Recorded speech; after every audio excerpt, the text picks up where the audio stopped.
Salaamaaleykum yéen ñi suivre sunu sécurité dal leen ak jàmm si vidéo bu bees bi ñu leen ndokkeel si weer bu tedd bi di leen ñaanal koor jàmm. xam na 18h02 xam na heure bi moom njaayeen yëpp ngi nelaw.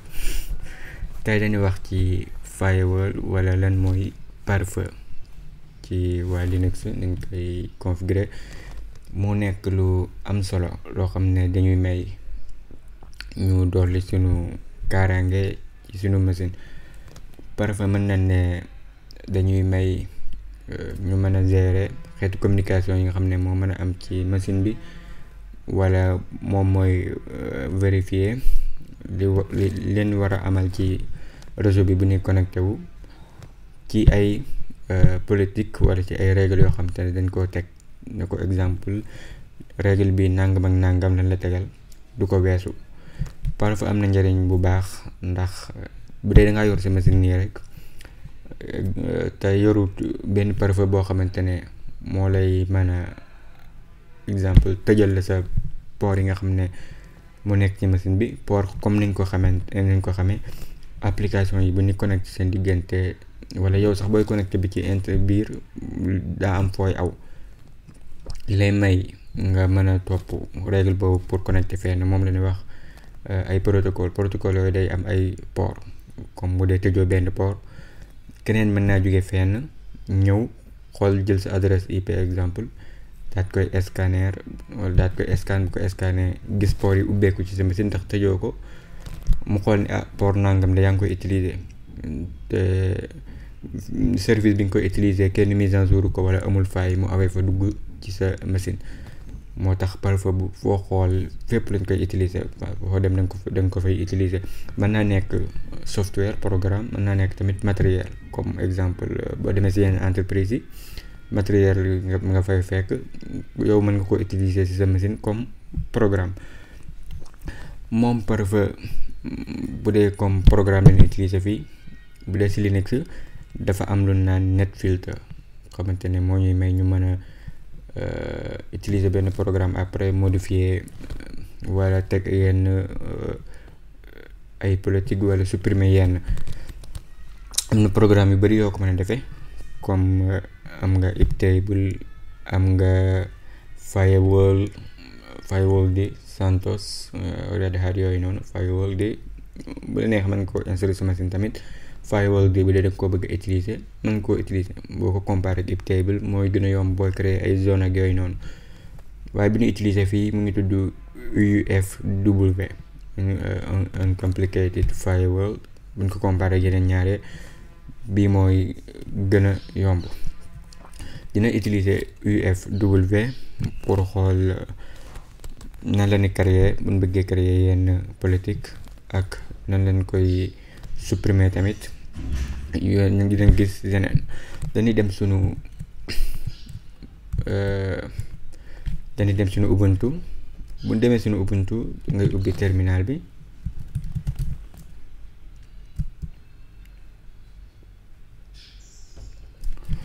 suñu ubbee terminal bi li ñu njëkk a def muy installer programme bi wàccaale na ko, waaye bi la neexee am na graphique mën nga ko installer. mën ngaa def sudo apt install programme bi UFW comme ni ñu ko waxee noonu la tudd. moom nag wàccaale na ko, installé nañ ko ba pare. boo xoolee sa Ubuntu presque ñu ngi ci. bu si nekkul mën nga ko installé. bu dee graphique bi da nga ko bëgg installé nii ngay def, G ngay jox ci kanamam, entrée. mu laaj la sa mot de passe, installé. ma dugg ci sudo s duggaale kii bi. bu dee installé nañ ko ba pare ñu ubbi benn kii pour LeafPad nekk fi. naa ko ubbi sama machine kii bi nii LeafPad.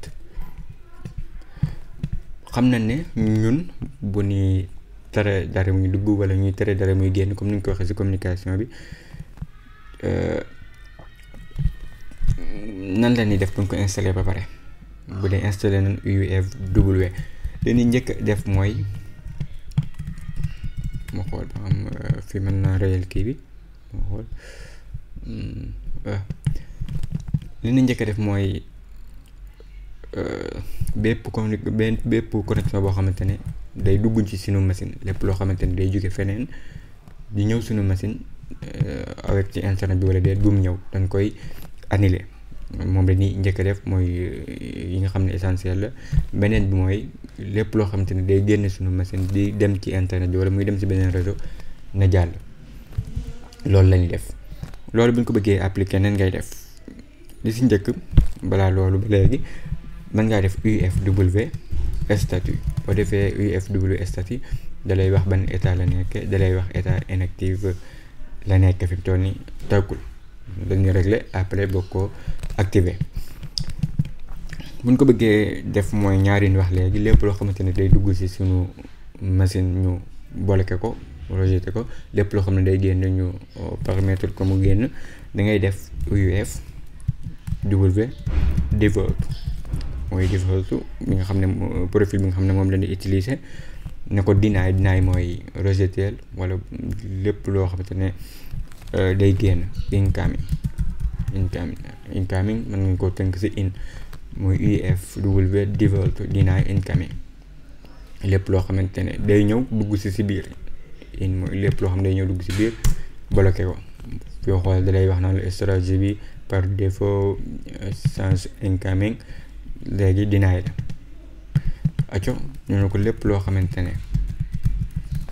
allo mooy mayal mu jàll. lépp loo xamante ne day génn outgoing. fi mu toll nii bu dee utiliser waatoo soxla woo yeneen port comme kii lii rek doy na ci yow pour bloquer lépp loo xamante ne day jóge ci biti ñëw ci yow.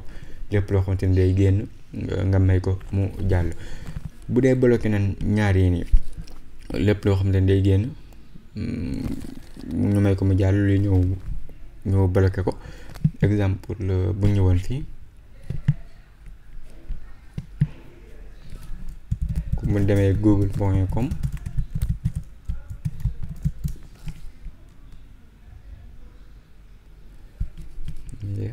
bu ñu defee google.com exemple nii xam nañ ne bu ñu defee HTTPS li ñuy mën a may ñu jàll dem ci google bi protocole benn lañ ko awee muy HTTPS comme ni ñu ko waxee.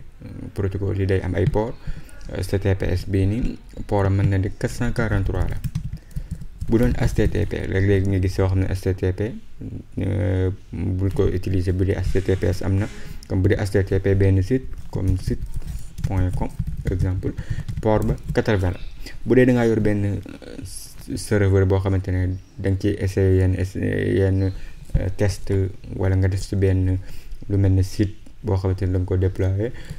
boobaa lépp bu dee da ngaa tëj da ngaa def deny incoming. lépp loo xam ne day ñëw incoming waaw lépp loo xam ne day ñëw bloqué ko. bu boobaa kenn bu bëggee dugg ci sa site bi du mën a jàll. du tax ndax yaa ni ko lépp luy ñëw. kon il faut après nga ubbi port bi ak port bi pour may ñi nga xamante ne dañuy jóge ci biti ñu mën a connecté ci sa site boobu. bu dee da ngaa jékki-jékki bloqué ko noonu rek te defoo ko mën na laa indil problème boo ci bëggee connecté. bu dee li ñu wax rek doy na. léegi-léegi nga soxla ay port yoo xam ne danga koo bëgg a ubbi. bu boobaa nooy def ñu ubbi benn kii laay ubbi fii rek pour di si noté yenn yi. xam nañ ne deny mooy tere, allow mooy may mu jàll. bépp kii bu ñu appliqué rek def fa deny xamal ne mën ngaa teg allow remplace ko wala allow tamit lu fa nekk mën nga faa teg deny. bu dee dañoo bëgg a may benn port mu jàll, bu dee def nañ UFW statut bu ñu entré da ngay gis ne inactive la. bu ñu ko bëggee ubbi nan la ñuy def pour règle yi appliqué da ngay def UFW enable mooy ubbil. fi ñu toll nii mu ne la pare-feu bi activé wu na. saa su machine bi di tàkk tamit day ànd ak moom di activé wu. bëgg ngaa maye benn port mu jàll xam nga ne yow li nga def baax na waaye léegi-léegi nga yor benn application boo xam ne da ngay soxla ubbi benn xeetu port nan ngay def bu boobaa. comme bu ñu joxe woon exemple rek comme exemple nga régler protocole bii nii SSH ci ba nga xamante ne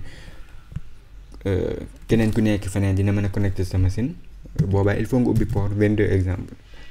te port 22 fi mu toll nii yow bloqué nga lépp loo xam te ne dafa war a ñëw dugg ci sa machine bu ñu bëggoon ubbi port bi fekk régler nga li nga régler lépp nan ngay def boobaa da ngay def UFW allow mooy maye lan ngay maye ma port 80 mën nga koo jox turu port bi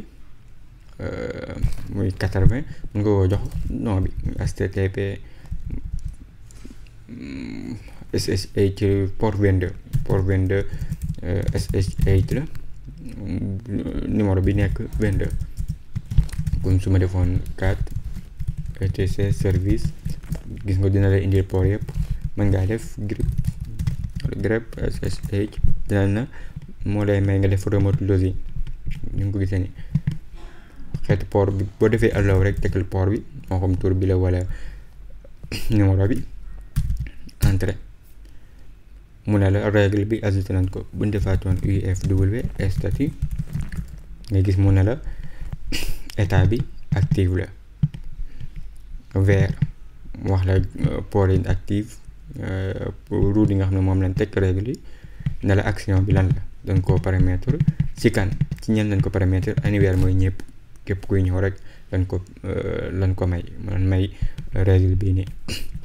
mën ngaa def statut mën nga see teg verbose pour yeneen i information comme danaa def comme par défaut lan mooy par défaut bi muy lépp loo xam ne incoming la deny lépp loo xamante ne outgoing la allow comme ni nga ko gisee ni kon gis nañ ne ni maye benn port mën nga koo may jox tamit benn diggante mën ngaa def UFW allow mayel port diggante bu doon da ngaa soxla benn comme 5000 ba 5060 bu doon diggante bi yëpp nga soxla ubbi mën nga koo def nii lii bi colonne bi ngay teg seen diggante bi nii rek boo entré mu ubbi la boo defee entré def UF statut vous devez spécifier mu ne la diggante port yi leeral la loo xam TCP la wala UDP def slash TCP wala UDP TCP UDP ay xeetu port la yoo xamante ne am na lu leen ràññee la doonte digguñ si waaye incha allah xam na am yoo xam ne buñ si duggee dinañ ko leeral.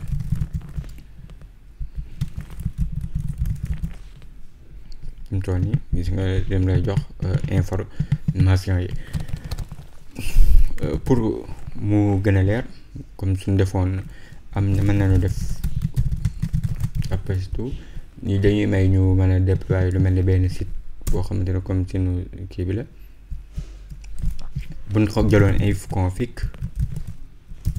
te doo ko ci mën nga ko installer aptitude net install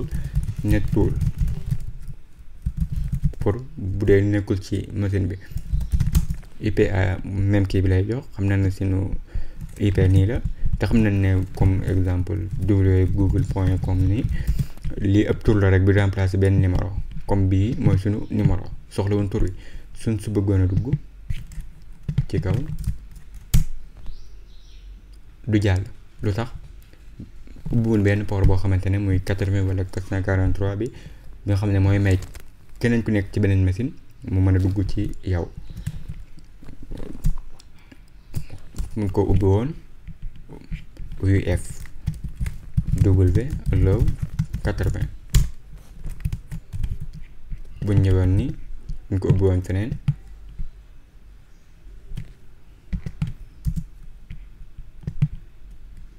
gis nga léegi lim la indil page bi mu la indil nii mooy xam ne passe par défaut la pour lañ ko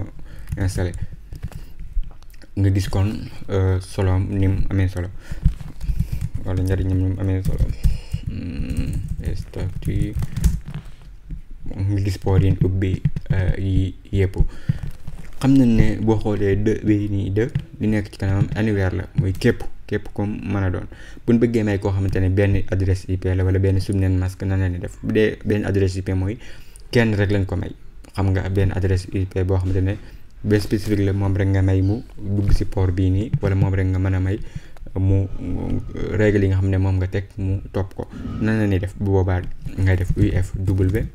allow ne ko from mooy ñu jugee ci adresse IP bi may tudd comme ma def 192.168 boo xam ne adresse IP ba wala comme nii rek 1.4 su ma defee entrée su ma defaatee UF statut ngay gis ne port machine bi xoolal fii na dugg fépp adresse IP bi vers fan la jëm fépp action bi lañ ko may. boo tegee nag ñaari action yoo xamante ne benn bi day dàq benn bi day saxal benn bi day tere mu dugg benn bi day kii bi tere mu dugg boobu lay jiital. mën nga koo jox tamit subnet masque comme benn réseau exemple bu ñu defoon 192 UF allow from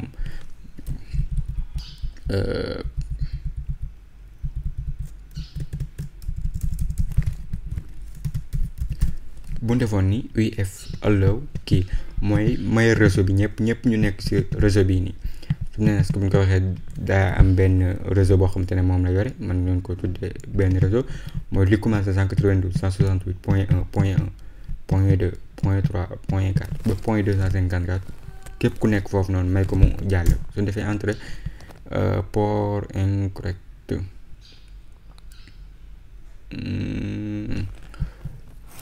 port UF allow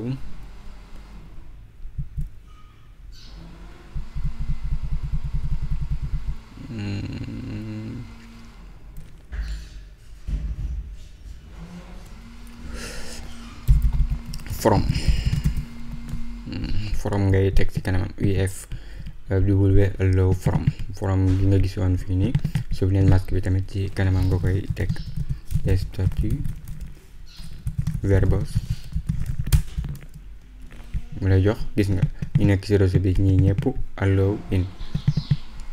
gis information yi ni mu la koy joxe. yaakaar naa loolu moo aju woon ci li jëm ci maye comme ni nga ko waxee woon fépp foo teg allow mën nga faa teg deny. des na beneen mooy bu ma defoon UFW allow daal dina ko from jox ko benn adresse IP comme ni mën nga ko jox benn port comme annuaire gi di fa nekk waaye benn port la koy jox comme port ñu jox ko exemple benn port 3389 RTP suñ defee UFW statut ngay xoolee 5 allow la koy def mooy action bi 3389 xam ne benn port la koy jox waaye joxu ko annuaire fépp fu mu nekk rek daal fay dem fépp foo teg allow comme ni nga ko xam nga faa teg deny boo bëggee dàq comme ni nga ko gisee. bu dee lu jëm ci deny bi mën ngaa def UFW comme yin gisoon yëpp ci nga xam ne day permettre mu jàll mu dàq tamit deny nangam deny ak li nga ko bëgg a jox mooy adresse IP bi wala deny from yéen gisoon yooyu yëpp mën nga ko jox kii comme bu ñu defoon UF allow mën nga def deny ni UFW statut boo xoolee fii deny la mën nga see teg from jox adresse IP bi ak to any port boo ko bëggee jox benn port boo xam ne spécifique la. bu ñu defoon IP nii da ngay gis ne yor nga lu ëpp benn carte comme fii am nga LE am nga fii tamit benn carte mën ngaa yor lu ëpp benn carte. bu dee da nga bëgg a teg comme règle yi ngay def foofu nga ko bëgg a appliquer mën ngaa def UF allow bu dee allow la wala deny bu dee deny la in wala out mooy bu dee income wala out bu dee lépp loo xamante ne in la allow lépp loo xamante ne comme ni ko in bu dee tënk sa règle ba pare pour nga appliquer ko ci benn carte fii nii mooy bii rek wala bii rek dangay def on nga yokk ci kanamam jox ko turu carte bi. bu ñu defee nii dangay gis naa règle bi ajouté naan ko mook version 6 bi tamit.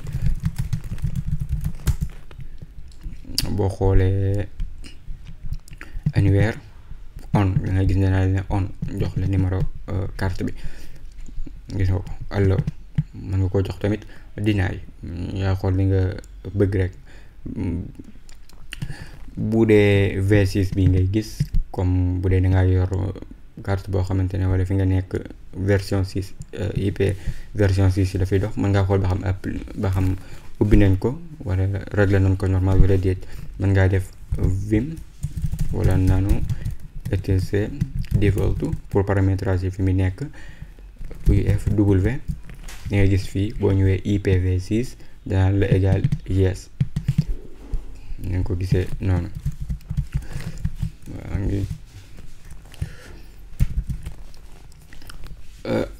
léegi buñ bëggee supprimer nan la ñuy def bu dee xam nan bi dàq ak boo bëggee supprimer nan ngay def. mën ngaa def li si njëkk mooy mën ngaa def ni saa ngay def verbose def numbered mu indi la ko par numéro nga xool numéro boo bëgg a supprimer nga def UFW delete daat koy jox numéro bi nga bëgg a supprimer 13 mu ne ndax danga ko bëgg a supprimer nga ne ko oui. kon ni nga ko gisee mën nga ko rejeter après mën nga ko disable tamit bu dee bëgg fi mu toll nii règle li nga teg danga koo bëgg état bi mu nekk. boo xoolee statut ngay gis mu defal la active mën nga ko yóbbuwaat inactive c'est disable.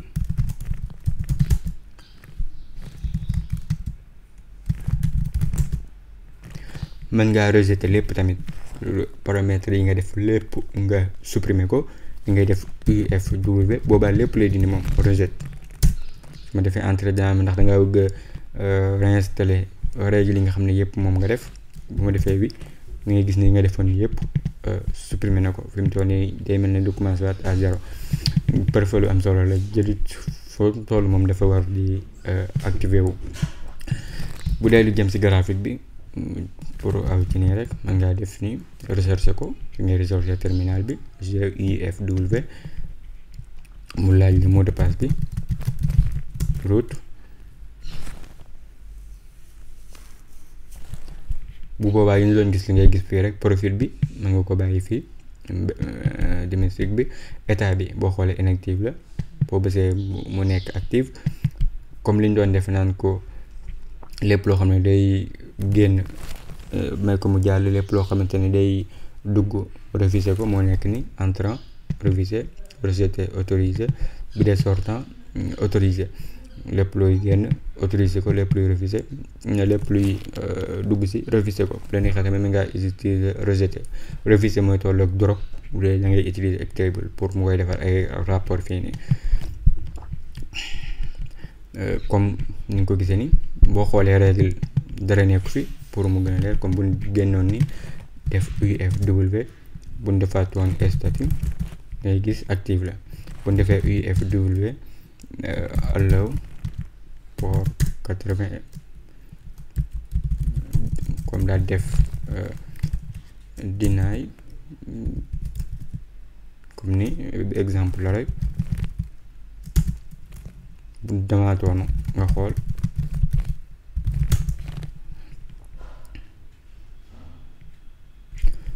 boo ñëwee règle dara nekk foon gis nga ko léegi 80 autorisé nañ ko n'importe où ndax waxoo ko from benn adresse IP autorisé entre n'importe où version 6 bi tamit gis nga revisé bi nga gis leen doon def léegi xam mën ngaa def plus bu dee graphique bi dem simple jox ko nom bi politique bi autorisé revisé rejeté wala limité nga wax ko sens bi ba xam entrée wala sortie wala deux yëpp protocole TCP wala UDP wala deux yëpp jox ko numéro port bi fii. bu dee avancé tamit comme même loolu la lay jox depuis ak vers comme boo xoolee même kii bi la lay jox depuis ban adresse fan lay jóge adresse IP bi vers fan lay jëm bu dee danga ko bëgg a jox benn délai comme ni nga ko gisee woon port yi ban port fii tamit vers bu demee ban port la les deux protocole bu dee danga ko bëgg muy def journaliser comme journal fii nii ngay gis fii li ngay def foog yooyu noonu mu koy journaliser mën nga ko appliquer interface comme ni nga ko gisee woon on nangam yaakaar na insérer fii mën nga koo insérer mën nga koo def tamit ak commande yi comme bu doon numéro 2 la nga jox ko numéro 2 pour mu nekk numéro 2 description de la règle jox ko fi nom bi préconfiguré mën nga jox benn kii tamit politique bi autorisé wala refusé comme ni nga ko gisee jox ko sens bi catégorie bu dee nga ko bëgg a dugal catégorie réseau yaa xool benn catégorie nga ko bëgg a dugal sous catégorie bu ko amee mooy li nga bëgg a bloqué benn application nga bëgg a bloqué am na xeetu application yu lay indil fii nii xam te ne mën nga koo tànn comme boo ko tànnee jox ko après nga def ajouter pour mu bloqué loolu noonu kon lii moo nekkoon Iptable wala UFW bu dee Iptable moom laa bëggoon a jël waaye boo comparé bi gën a jafe lool moo tax nga gis rapport yi ni rapport yi yëpp port buy dox mën nga koo arrêté fii graphique bi dama ko indi nii rek pour boo ko bëggee xam waaye liñ doon indi lépp ñu ngi sukkandiku ci commande yi pour teg say règle supprimer ko afficher ko boo bëggee def enable wala disable boo ko bëggee rejeter tamit lii moo nekkoon vidéo bi ci formation Linux bi boo amee benn question mën nga koo def ci commentaire yi wasalaamaaleykum wa rahmatullahi wa barakatuh